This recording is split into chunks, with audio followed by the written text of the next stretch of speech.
ಮಂಡ್ಯ ನಗರದ ಶ್ರೀ ನಾಲ್ವಡಿ ಕೃಷ್ಣರಾಜ ಒಡೆಯರ್ ವೃದ್ಧಾಶ್ರಮದಲ್ಲಿ 80ನೇ ವರ್ಷದ ಸ್ವಾತಂತ್ರ್ಯ ದಿನಾಚರಣೆ ಹಾಗೂ ಮೈಸೂರಿನ ಕೃಷ್ಣಸತ್ವ ಆಯುರ್ವೇದಿಕ್ ಕ್ಲಿನಿಕ್ ಸಹಯೋಗದಲ್ಲಿ ಉಚಿತ ಆಯುರ್ವೇದ ತಪಾಸಣಾ ಮತ್ತು ಚಿಕಿತ್ಸಾ ಶಿಬಿರ ನಡೆಯಿತು. ಮುಂಜಾನೆ ವೃದ್ಧಾಶ್ರಮದ ಆಶ್ರಮವಾಸಿಗಳು ಸಂಭ್ರಮದಿಂದ ಧ್ವಜಾರೋಹಣ ನೆರವೇರಿಸಿ ಸ್ವಾತಂತ್ರ್ಯ ದಿನಾಚರಣೆ ಆಚರಿಸಿದರು.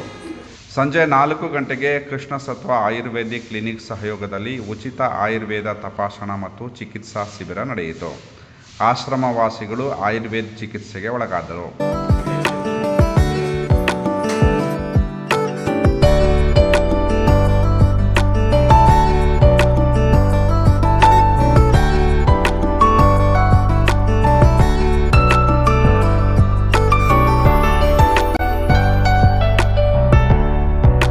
ಇದೇ ಸಂದರ್ಭದಲ್ಲಿ ಕುಮಾರಿ ಸುಚಿತಾ ಎಂ ಕುಮಾರ್ ಅವರ ಹುಟ್ಟುಹಬ್ಬದ ಆಚರಣೆ ಮಾಡಲಾಯಿತು. ದೇವರಾಜ್ ಕೊಪ್ಪ ಸುಚಿತಾ ಅವರನ್ನು ಆಶೀರ್ವದಿಸಿದರು. ಈ ಸಂದರ್ಭದಲ್ಲಿ ಸಂಸ್ಥೆಯ ಅಧ್ಯಕ್ಷರಾದ ಎಂಎಲ್ ಕುಮಾರ್, ಕಾರ್ಯದರ್ಶಿ ಶ್ರುತಿ, ಶ್ರೀಮತಿ ಶಾಲಿನಿ, ಶ್ರೀಮತಿ ಆಶಾ ಹಾಗೂ ಆಶ್ರಮವಾಸಿಗಳು ಉಪಸ್ಥಿತರಿದ್ದರು. ಎಲ್ರಿಗೂ ನಮಸ್ಕಾರ. ಇವತ್ತು ನಾಲ್ವಡಿ ಕೃಷ್ಣರಾಜ ಒಡೆಯರ್ ಆಶ್ರಮದಲ್ಲಿ ವಿಶೇಷವಾದ ದಿನ.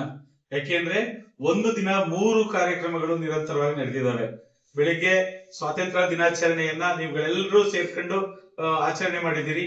ಮಧ್ಯಾಹ್ನ ಮೈಸೂರು ಆಸ್ಪತ್ರೆಯಿಂದ ಆಯುರ್ವೇದಿಕ್ ಡಾಕ್ಟರ್ ಬಂದು ನಿಮ್ಗಳಿಗೆಲ್ರಿಗೂ ಕೂಡ ಉಚಿತವಾಗಿ ತಪಾಸಣೆ ಮತ್ತೆ ಔಷಧಿ ವಿತರಣೆಯನ್ನ ಮಾಡಿದ್ದಾರೆ.